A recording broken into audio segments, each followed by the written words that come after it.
Mic check, mic check, mic check. All right, everybody, welcome to Sasquatch Theory. In this episode, I am interviewing Ryan from the Gasconade County here in Missouri. The county was named after the Gasconade River. The Gasconade River is about 280 miles long and is located in central and south central Missouri. The river also flows through several counties and through portions of the Mark Twain National Forest. It flows into the Missouri River near the town of Gasconade in Gasconade County. I believe waterways are very important to the survival of the Sasquatch. With all drainages, creeks, and rivers acting as travel corridors, I believe the Sasquatch will use them as highways and interstates per se, seeking out resources for their survival. If you are into the Bigfoot phenomenon, you will notice that many encounters take place near major rivers and even small creek systems in nearby areas miles away. The waterways are protected lands, and you will notice they typically run through conservation lands, state, and national forest. Ryan had a close experience with a Sasquatch while hunting one October evening. Could you imagine being 15 foot up in a tree and having a Sasquatch in the area at the same time? I honestly have thought about it before, and I don't know what I would do in that situation. It's a hairy situation for sure, but unfortunately people get themselves caught in these unnerving situations due to lack of information regarding the subject. I have decided not to do the YouTube membership and possibly do a Patreon instead. I will continue doing YouTube videos as usual, and the Patreon will be my alternative option for people who want to see more footage and the behind the scenes action. It is also an alternative due to many channels being taken down for the type of content they create. I think it's a good idea since hunting and fishing channels are being attacked for their content. Look, it's only a matter of time until they label this subject as controversial or misleading or whatever they decide to make up. It's no secret that our rights are being attacked every day, and only we have the power to do anything about it. I don't usually talk about politics, but anyways, I will leave it at that. Alright, all you wood boogers, let's get into this next Bigfoot encounter from the state of Missouri.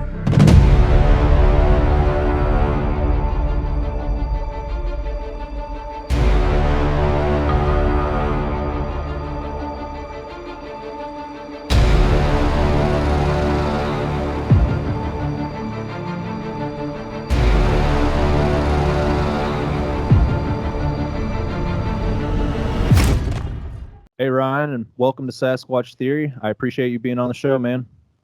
Yeah, absolutely. Excited to share my encounter in an area that, you're kind of bringing to light on encounters going on, over the last few years. So excited to be here.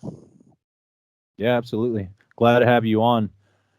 If you could, would you run us through your encounter and where it took place and what happened?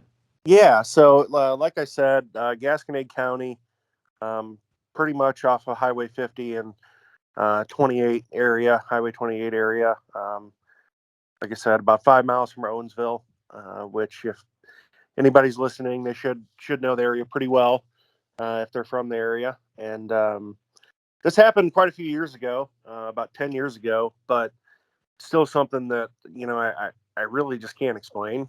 I'm an avid hunter, fisherman.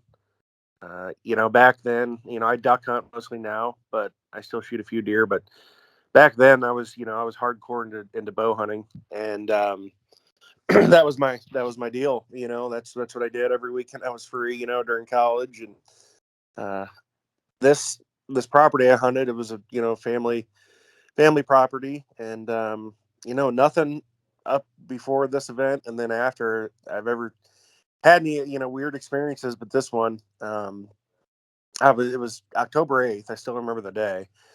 I had just gotten down to the property from Kansas City, which I live in Kansas City now. Went to college in Kansas City, but I drove down on a Friday, and it was early October, so I still had light to hunt with a sunset around 6:50 or so, and I had set up a climber on this old logging road, like a half mile away from where I was staying. So it was quite a trek and pretty far back in there.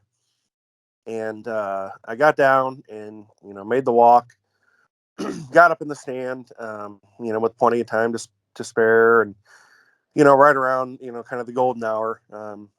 Sounds like you're a hunter as well, so you kind of know what I'm talking about. Um, I had a couple does, get within like 60, 70 yards, so out of range of, with a bow, with a compound. And then I had a flock of, I don't know, 15 or 20 turkeys kind of walking. And I was like, oh, cool. If something, gets close enough, I'll let an arrow fly.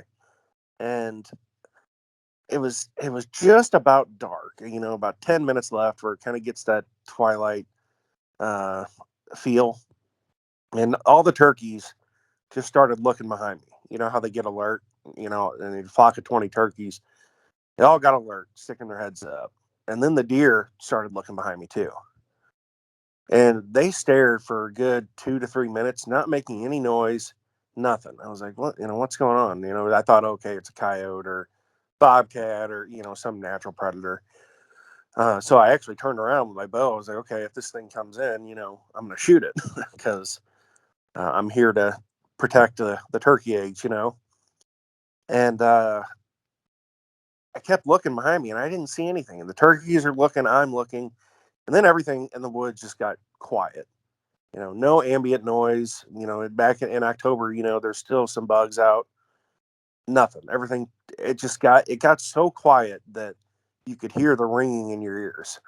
Like whenever it's so quiet, you can almost hear like a ringing.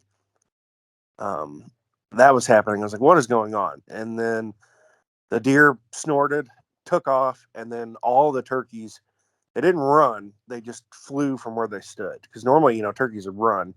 They see a threat. They just flew up into the trees, flew, I don't know, 400 yards away, and just this cacophony of noise that I was like, what the heck? And so I was like, okay, I'm still standing around looking like, where is this predator?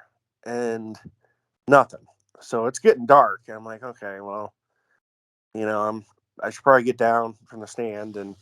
Um, and then I hear, and it's dark, and I'm climbing down, and I have a bow. I don't have a gun on me or anything. And I hear this like, I don't know what the right, like a grunt, I guess, but it was more like a sigh or just like an expression of air, a lot of air getting expressed, like a, and I was like, what the hell is that?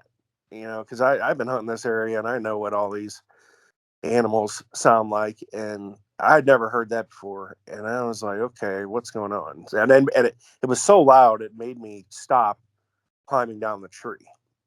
And I was like, what is going on? So I get to the base of the tree, get my bow up. I was actually, I wouldn't say I was scared, but I was like on edge. I was so on edge that I actually knocked an arrow in my bow, like not knowing what I was dealing with. And not that I was going to be able to hit the dang thing, it pitch black basically, but just a comfort level. And then, so I'm gathering up my stuff at the base of the tree on edge, get the bow.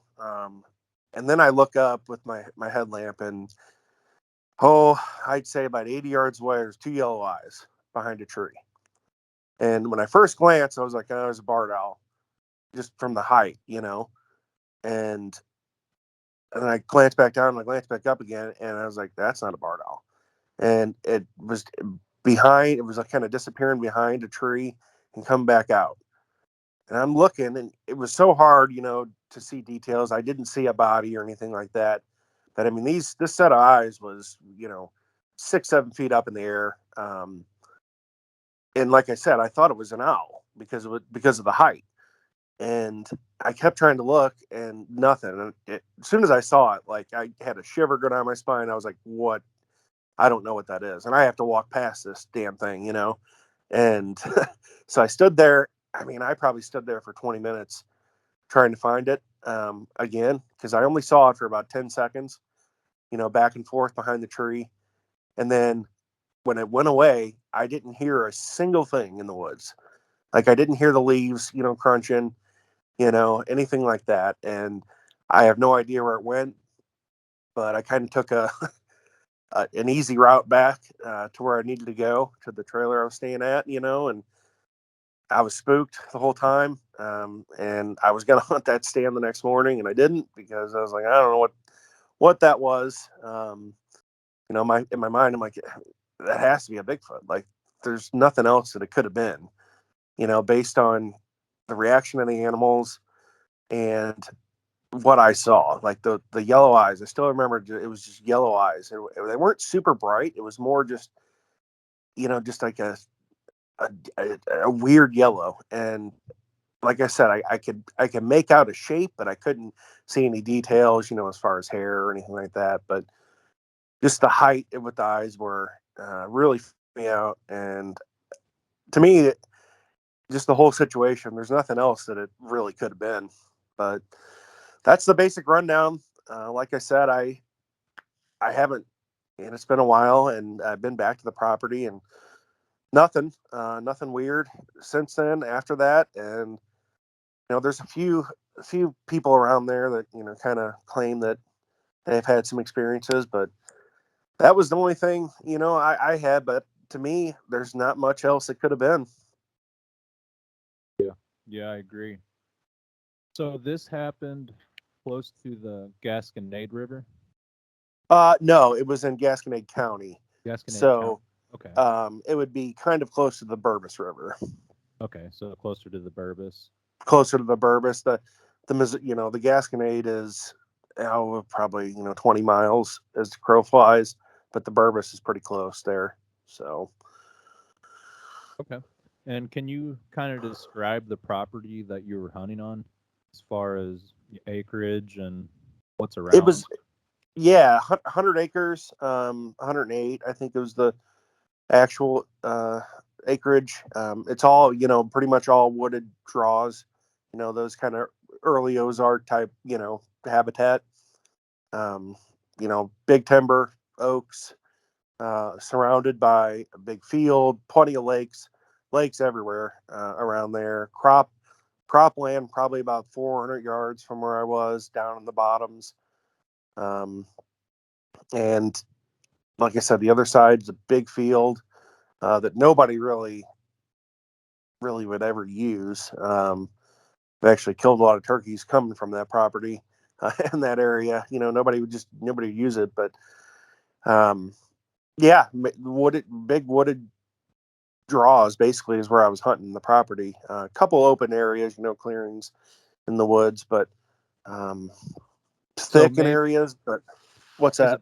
it possible the Sasquatch was hunting the turkey or maybe even the deer, and it Yeah, realized you were up there and it kind of just backed off or maybe it could observed you for a be. while? Yeah, yeah. I mean, I really think that it was hunting them, or it could have been like kind of a happenstance of all three of us just encountering each other at the same time, because where the Sasquatch was coming from was a big hill, a big draw coming up, and it was almost like he got to a certain area and was like, oh, deer, turkey, and then he probably saw me or smelled me or whatever and was like, oh, dang it, like, what do I do here? He was kind of in the same situation. It seemed like he was never aggressive or anything, to me, except for the grunt, which I think that was more just you know probably a letting me know he knew I was there, or maybe even some kind of disgust that I broke up his hunt. But I never thought that, like, he was coming after me, or I was just kind of in his way. He was doing his thing, and like I said, the property is bordered by old railroad tracks, old uh, KCS railway tracks. They're actually turning the whole thing into the Rock Island Trail, and they're meeting that up with the Katy Trail, just west of there, a few 100 miles or so. So he had a travel corridor. I mean, everything would use those old railroad tracks. I mean, it was perfect. I would use them. So I think he was, just kind of walking down there, started hunting the deer or the turkey, and I kind of ruined it for him. So that's the impression I got, but could be wrong. Yeah, it could have been. Um, can you describe the vocalization that you heard or the breath, the deep breath? Was it kind of like a horse or like, I don't know, a Yeah, it goat kind of or was. something It kind like of was like a horse. Sorry, I didn't mean to talk over there, but it kind of was like a horse. It When you heard it, like I said, it was loud enough that I was, I'm not sure if you ever used a climber for deer hunting, but it's noisy going up and down a tree, and it was so loud that it stopped me when I was coming down. So it had to be a breath from something with significant lung capacity. It wasn't a deer blowing or whatever it may be, but it was something big. Like when I heard it, it was like, like you said, almost like a horse. Just kind of like the best way I can describe it, like I said, is like a disgusted, like, like, Yeah. like, Yeah. I've heard. like it was mad that I screwed it up. The first Sasquatch I'd ever seen did that. I watched it walk off, and I ended up kind of chasing back after it, and then I couldn't see him, but he started doing that same deep breath, just like a Really? yeah. And I mean, Yeah. it sounded mad or Yeah. irritated. Yeah, irritated, just annoyed, I guess is the best. It was like, another damn human, or you know what I mean? It was almost like I was an inconvenience to him, which I Yeah. was. I kind of screwed up his hunt. Yeah, But it would be yeah, it like if was you almost took one of those turkey or a really nice deer, and then all of a sudden somebody walked through that field. Or exactly. it's no different. Yeah, exactly. Or so, somebody hunting public land, somebody walks up on you and busts a deer, and pretty much it was the same situation. Like I said, I think it was the way it all occurred. I mean, the deer and turkey knew it was there before I did. Um, as as they're prey species, they're always going to be, you know, super alert. Um, but I kind of noticed something was up, just by looking at their mannerisms. I mean, it was easy to tell. If you spend enough time in the woods, when a deer or a turkey or a squirrel or what have you is alert. And they knew it was there. They probably smelled it, I assume. Or not the turkeys, but the deer. It's just weird that you don't hear it. For such a large animal that it appeared to be, you'd think you hear the thing coming from 400 yards away, but Yeah. I think it just was not the they're case. ninja walking, like they're paying attention to where, their foot placement, and I think Yeah, they're trying to be quiet. yeah, it could be. That's the most shocking thing I think about it is I didn't hear it approach. I didn't hear it. I didn't even hear it go away. You know, and it's almost like they just appear and disappear. It's why it was wild. Like I've had some other experiences, not in Missouri, in Wyoming, were kind of the same situations. Like how do they, get? I mean, it's their world. They're living in it, and they know how to be quiet and all that. But it's just really really amazing how they can get up on you like that, and within 100 yards and not hearing it. In the new leaf litter in October, that's impressive. And also it's like I wonder how many times they've been around me and I had no idea. Mhm. It's weird to think about. I think I forget who it was that said it, but he said there could be five Sasquatches within 500 yards of you and you'd have no idea. And that's kind of a crazy concept. Yeah, yeah, no doubt. Um, I wanted to ask you, with the eyeballs that you saw or the eye shine, could you describe that a little more? How big were the eyes? Big. They were big and round. Like I said, when I first hit it with a light, it was so big and round that I figured, okay, that's an owl. Because if you ever hit an owl hit their eye shine with a light, they kind of appear bigger than they are, just from the reflection. Um, so I did, like I said, I hit it and I was like, oh, it's an owl, and I was like, I don't know, it was pretty big. I mean, man, they were big. I don't know if I could give you a diameter or anything, but significantly larger than any human eyeball. Um, it was, like I said, it wasn't necessarily bright shining. It was almost like like in between, like because I could see yellow, like I could see the eye shine, but you could also see like the actual eyeball, um, and it looked like they had pupils. Like it was that much detail that I could see, which isn't a ton, but they were big. They were probably 2-3 inches in diameter. If I had to give it a you know an inch mark on it, but significantly bigger than anything like that. And like I said, just the height at which they were. When it's getting dark in the woods, it's you think where things are. Is there a branch, and where that a bird could be on, or whatever, a possum, raccoon. Um, but then you realize, and things start to click in your head. You're like, there's nothing. There's nothing that normal animal could be perched on right there, or you know what I mean. Your wheels start to turn. You're like, okay, that's weird. And like I said, it went in between behind the tree, back and forth a couple times, like it was just peeking at me. And it was a big oak, it was behind, so it was easy for it to maneuver. And the last time I saw the eyes, I was kind of staring at it, and then I actually reached down to, to put my release on my bow with my light, and I looked back up, and it was gone. Yeah. And it had to bother you enough that you knocked an arrow into your bow.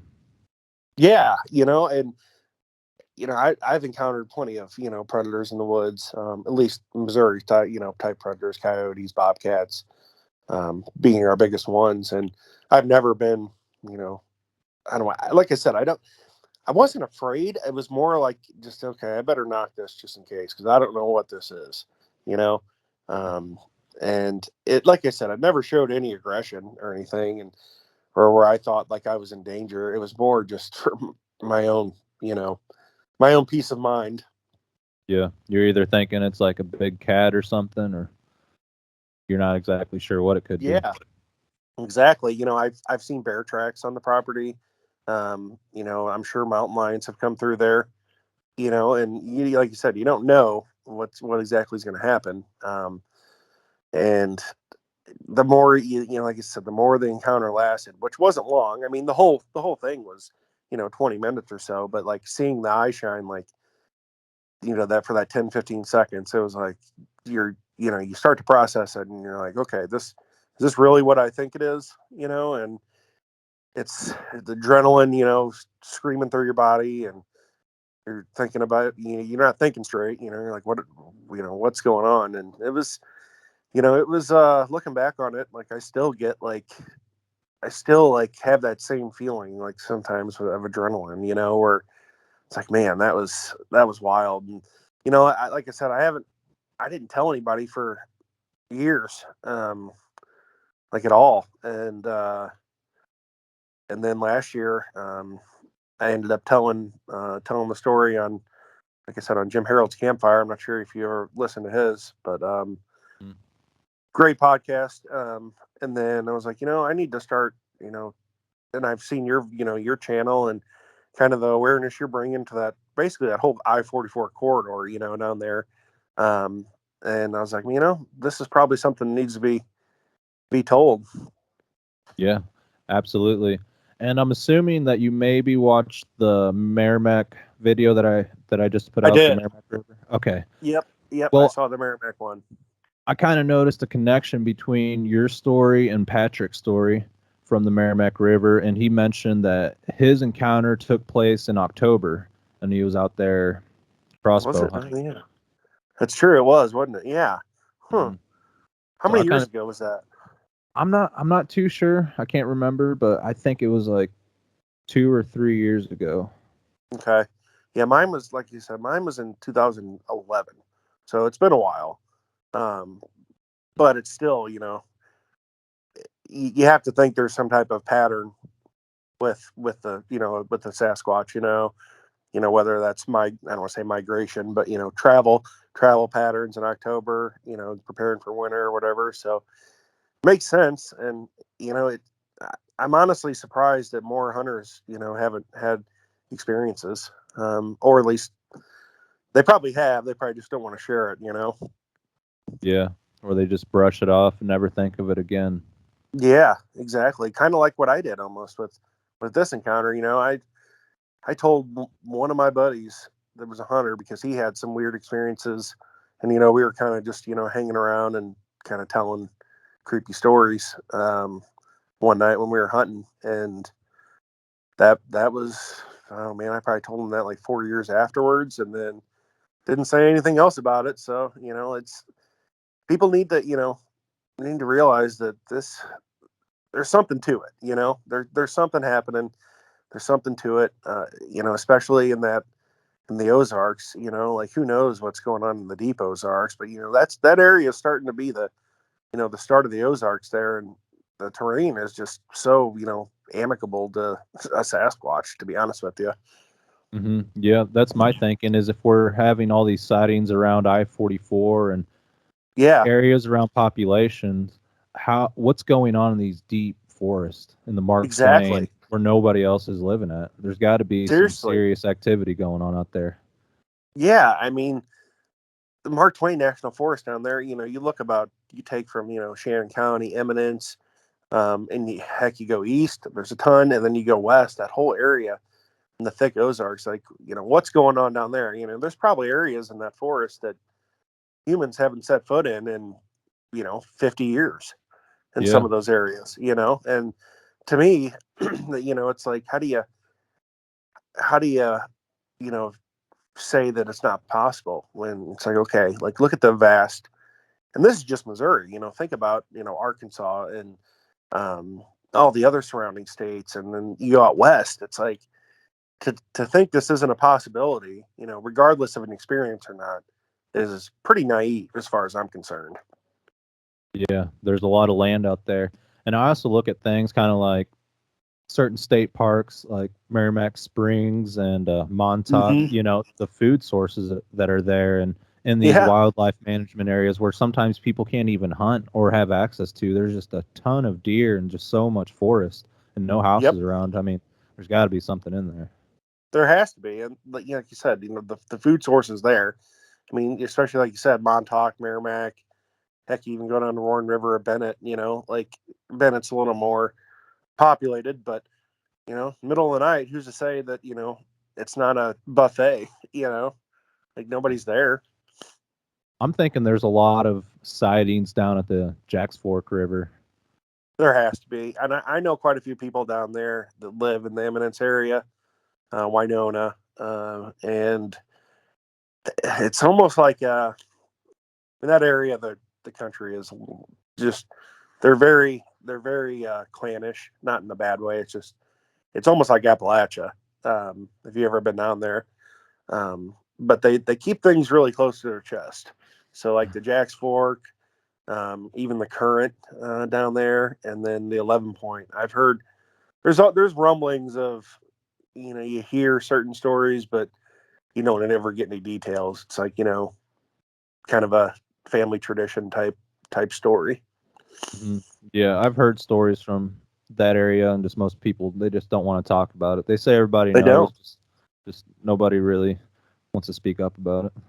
Yeah, exactly. Like I said, everybody knows what the situation is, but they don't want to tell. I don't want to say outsiders, but I think a lot of it is they don't want to bring attention to the area, Mm. which I don't blame them.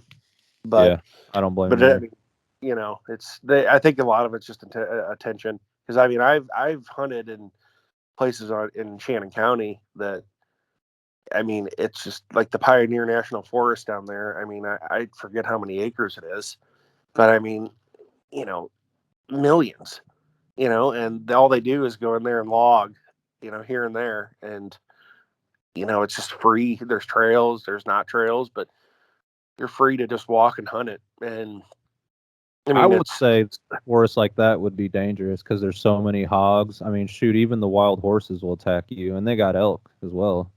oh, yeah, yeah. The hogs down there are really bad, but Monstrous. it's also another food source, I've walked up, well, actually, I've had turkey hunting down there in the Pioneer National Forest. I've had, you know, a herd of, 30, 40 feral hogs walk up on me, and if they're able to sneak around like that, and that big of a herd, who you go in these areas, you go into some of these areas, and I don't want to say, you expect a Bigfoot, but you just look around, and you're like, this looks like a place that a Sasquatch would be seen, and Yeah. Pioneer National Forest is definitely one of those areas.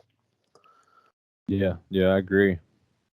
Um, so you mentioned that you have went back to the farm and looked around. You didn't find anything. Um, No, how yeah, much? I was actually back last year. Yeah, I mean, it's possible that they're in there and they're just not making any structures. Because Could be, yeah. certain I mean, areas I find where I know they're at, and I've heard reports, there's just no structures. I mean, no tree breaks or nothing. But I mean, even myself, I've experienced things in these areas, and they're in there. But certain other areas, another state park, it's loaded with structures, but I never hear anything or see hmm, anything. that's weird. Yeah, I wonder if it's just they're trying to make a low impact in certain areas, or Mhm. you I know, think and so. I mean, especially in, I don't want to say it's a populated area, but it's more populated than like what I was talking about, like National Forest, or like Mark Twain, or even the Merrimack corridor. It's more populated, but um, who's to say they, there's obviously something there, and the property, I didn't even think about it, but there's a couple of caves, not cave systems, but a couple of caves that are there. Um, I've kind of gone in a little bit, and they're big enough to, something to, take take cover during an ice storm, or rain or whatever, and um, never saw anything weird in there, no bones or anything like that, or any sign. But I mean, if a Sasquatch is going through there, I can almost guarantee they'd use that as a, as a home. Yeah, if it's like storming real bad at night or something. Yeah, exactly. Yeah, it's weird. Like I said, there no structures, no other real sign. Um, and it's footprints are pretty much impossible on the area, just because it's all forest and leaf litter, and um, the old railroad tracks was all gravel. So it's it was never a real possibility to get a to see a footprint. A couple areas, whenever it rained really hard, but uh, nothing to, like I said, this was the incident, and nothing really prior and nothing after. So, I wonder, was it just moving through? Who's to say, I mean, and I didn't hear anything, around from that year or any years prior, or after, Okay. so I don't know. So It's weird. this happened in 2011, and you Correct. have been out in the woods many of times after that, and you haven't experienced anything else? Not at that property, no. I've heard some vocalizations in Benton County. My buddy had a property in outside of Warsaw, kind of by Truman Lake and Lake of the Ozarks there. I That was in 2016.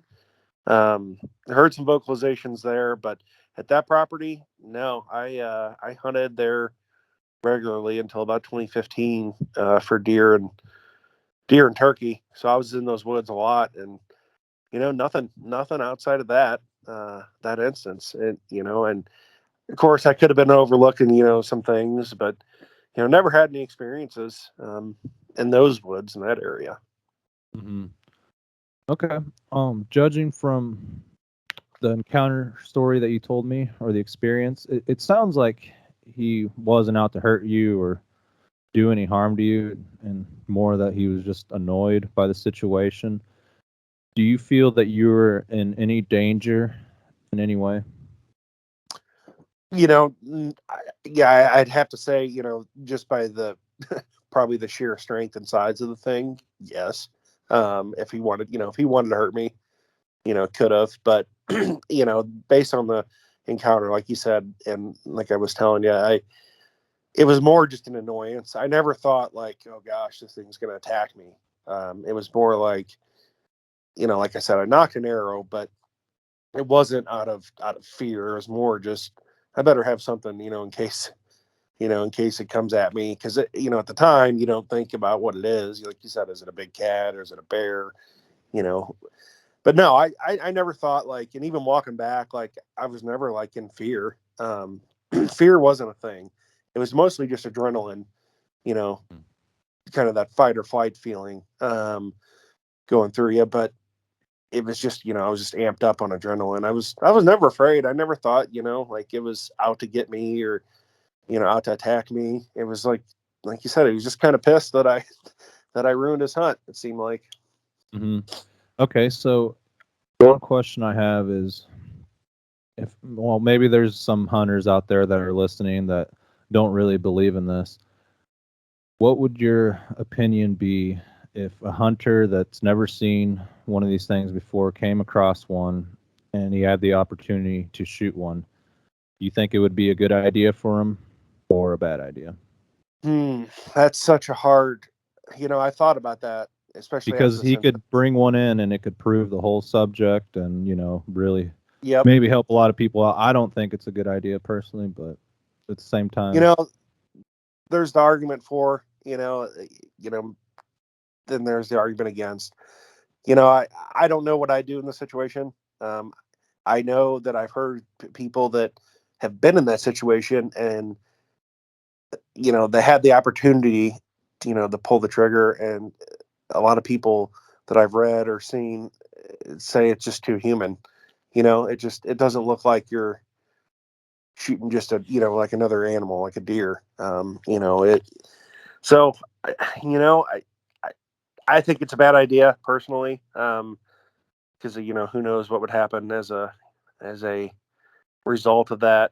The minute you prove its existence, then is there people going out and hunting them? Then it's who knows. But I don't think it's a good idea. I wouldn't judge somebody for doing it. Especially if they're in fear.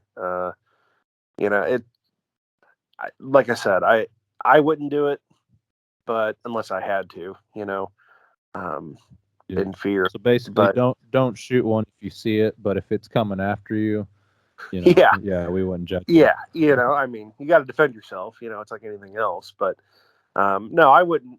I wouldn't. Pop a shot off at a couple hundred yards and try and shoot one. I just think that's a bad idea.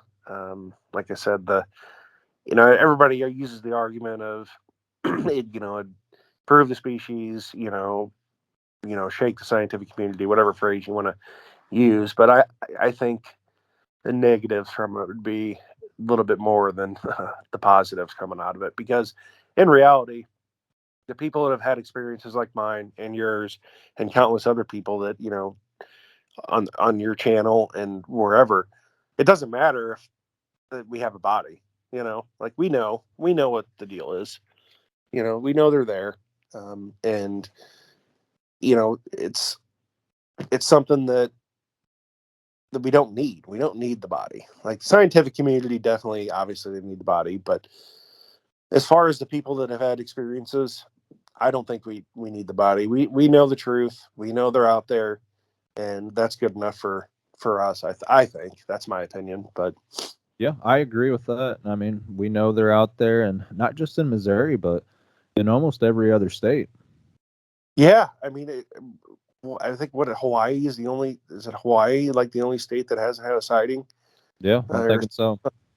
something crazy like that? And like I said, I've had an experience in Wyoming. I kind of feel lucky that I've had two or three experiences here, over the course of my life, which is quite a bit, but I've had an experience in Wyoming. And then, like I said, two in Missouri, which, I think Missouri just kind of gets overlooked a lot on, the,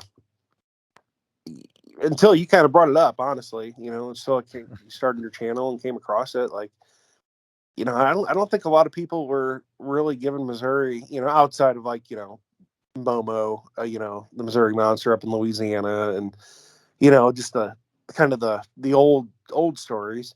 Mhm. But I think especially, I think you're bringing a lot of lot of insight to Missouri in general. And I think, I mean, you're getting people to talk about things that they probably never talk about. I mean, you got me to, to email you and tell you the story just because, I've been watching. You've been there. The basic general area, that I-44 corridor there, is where you've been doing a lot. And I think you're going to be surprised at how many people kind of come forward based on, what you're doing. And heck, you're kind of blowing up. I saw you on, I don't know if you saw, but you've been linked out on Fox 2 and all kinds of news websites in the past week or so.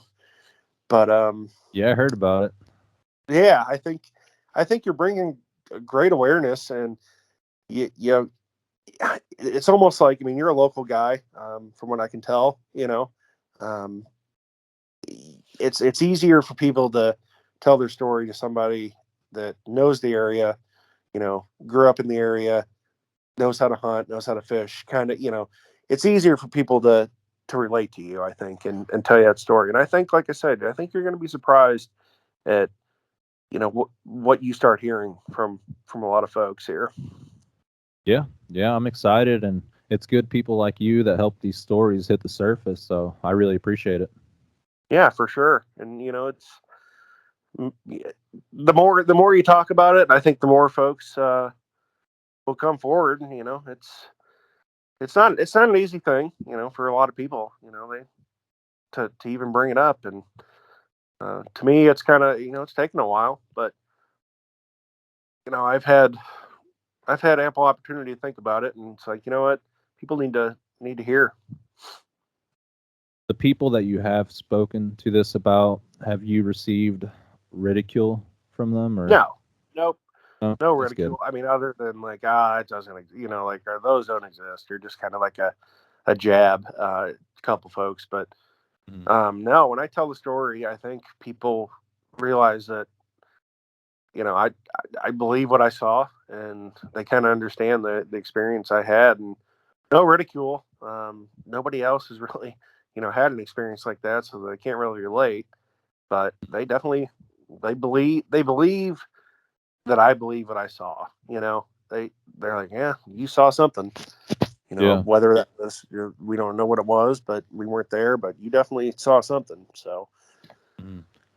I'm looking at this picture right now. This photo. How big is that brown trout that you're holding? That's pretty big. oh, that one was oh gosh, I think it was right around 6 pounds. I think just a little bit less than 6 pounds. Um, Caught that on Lake Taneycomo Oh last wow. year, 2 years Yeah. ago. Yeah, I've never been there, Phoenix but Sport. I'll Oh, have it's to check it great. out. I fish it all the time. Great fishery. There's actually quite a few um, Sasquatch reports of sightings down in that area too. Um, so that'd give you a good excuse to go down there and do some fishing on it and Is catch that some in big Missouri? browns. Yep, down just in Branson. Okay. Well, maybe if Yep. you're ever free on a weekend, maybe we can get together and do some fishing or some hunting or scouting Yeah, around for absolutely. some Bigfoot sign.